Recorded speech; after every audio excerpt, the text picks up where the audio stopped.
வணக்கம், என் பெயர் டாக்டர் புரு தவான். இன்று நாம் சிறுநீரக தொற்றுகள் பிரச்சினை உள்ளவர்கள் எலுமிச்சை அல்லது தயிர் சாப்பிட அனுமதிக்கப்படவில்லை என்று பேசுகிறோம்.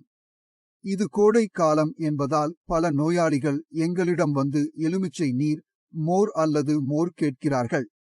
எலுமிச்சை தண்ணீர், மோர், தயிர் போன்றவற்றை சாப்பிட வேண்டாம் என்று சொல்லி அவர்களை மறுக்க வேண்டும். இதற்கு காரணம் என்னவென்றால், நீங்கள் சிறுநீரக செயலிழப்பு நோயாளியாக இருந்தால் காரமான பொருள்கள் போன்ற புளிப்பான பொருட்களை சாப்பிடுவதையும் தவிர்க்கலாம். கோவா மார்க்கெட் மற்றும் காரணம் சாப்பிடுவதை நிறுத்த வேண்டும். எனவே சிறுநீரக செயலிழப்பில் இருந்து ஆரம்பிக்கலாம். எங்கள் சிறுநீரகங்கள் சேதமடைந்தால் விஷக்கருவிகள் உடலில் சேகரிக்கப்படுகின்றன. சாதிகள் அல்லது யூரியா என்பனவே அவை இருக்கலாம். நாம் அறிக்கைகளில் 2 கழிவுப் பொருட்களை மட்டுமே காணுகிறோம், ஆனால் உடலில் பல கழிவுப் பொருட்கள் குவிந்து வருகின்றன. அவற்றில் ஒன்று அமிலம். உங்கள் சிறுநீர் அறிக்கையை நீங்கள் பார்த்திருக்க வேண்டும். உங்கள் சிறுநீர் அறிக்கையில் உங்கள் சிறுநீரின் அமில நிலை உயர்ந்து உள்ளது. அதாவது நமது சிறுநீர் மூலம் நமது உடலில் உள்ள அமிலத்தை நாங்கள் சிறுநீரகத்தின் மூலம் வெளியேற்றுகின்றோம். நமது சிறுநீரகம் சரியாக வேலை செய்யாமல் இருக்கும்போது இந்த அமிலம் உடலில் இருந்து வெளியே செல்ல முடியாது. அது வெளியே செல்ல முடியவில்லை என்றால் அது எங்கே குவிகிறது?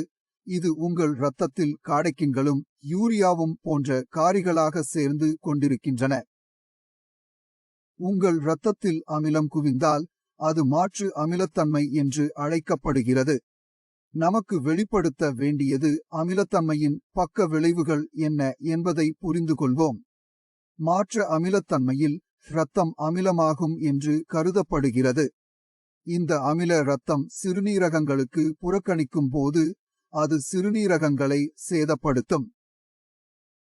If the level of catechins increases from 3 to 4 and the next day and then to 5 and the following day. ஏன் இந்த திடீர் தாவல்கள் நிகழ்கின்றன? மெடாபாலிக் அசிடோசிஸ் உடலில் உள்ளதாகின்றது என்றால் கேட்டசின்களின் அளவு 3 அல்லது 4 தாமாகவே அமிலம் சிறுநீரகங்களை சேதப்படுத்தும் வலுவாக இருக்கும். ஆனால் கேட்டசின்களின் அளவு 3 அல்லது 4 ஐ தாண்டும் போது கேட்டசின்களின் வேகம் அதிகரிக்கும் போது. இதற்கு காரணம் மெடபாலிக் அமிலத்தன்மை ஆகும். கருமுகப்படுத்த மாற்ற அமிலத்தன்மையை கட்டுப்படுத்த ஒவ்வொரு மருத்துவரும் வெவ்வேறு முறைகளில் செயல்படுகின்றனர். பல மருத்துவர்கள் சோடியம் பைகார்போனேட் அல்லது பேக்கிங் சோடா கொடுக்கின்றனர்.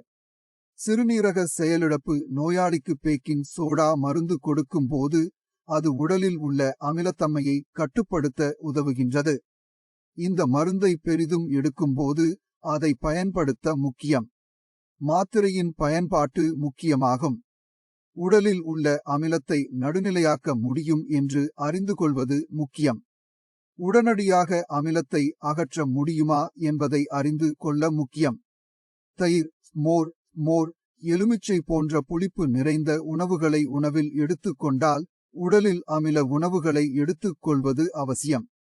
எங்கும் உடலில் உள்ள அமிலத்தை நடுநிலையாக்க உதவுகிறது என்பதை நாங்கள் வாயில் மூலம் மருந்துகளை எடுக்கும்போது அறியலாம். மருந்து இரத்தத்திற்கு அடுக்காது. இரத்தத்தில் நாம் விரும்பும் விளைவு வயிற்றில் ஏற்படுகிறது. அதனால் சிறுநீரக நோயாளிகளுக்கு புளிப்பான உணவுகளை விரும்பவில்லை என்று பரிந்துரைக்கப்படுகிறது. அவர்களுக்கு லாக்டிக் அமிலம் இருக்கும் படிவத்தினால் தயிர், மோர் அல்லது பன்னீர் போன்றவை தவிர்க்க பரிந்துரைகள் உள்ளன. லாக்டோபாகிலஸ் தயிர் உருவாக்குவதற்கு உதவுகிறது. லாக்டோபாகிலஸ் லாக்டிக் அமிலம் உருவாவதற்கு உதவுகிறது. எலுமிச்சை, புளியில் மற்றும் மாம்பழத்திலும் சிட்ரிக் அமிலம் உள்ளது என்பதை நாம் பேசுகிறோம். அதனால் நீங்கள் ஆரஞ்சு, கிவி போன்ற புளிப்பு பழங்களை தவிர்க்க வேண்டும். தயிர், பனீர், மோர், பட்டர்மில்க் அல்லது பட்டர்மில்க் அனைத்தும் அமில பிரதிகள் மூலம் உருவாகின்றன.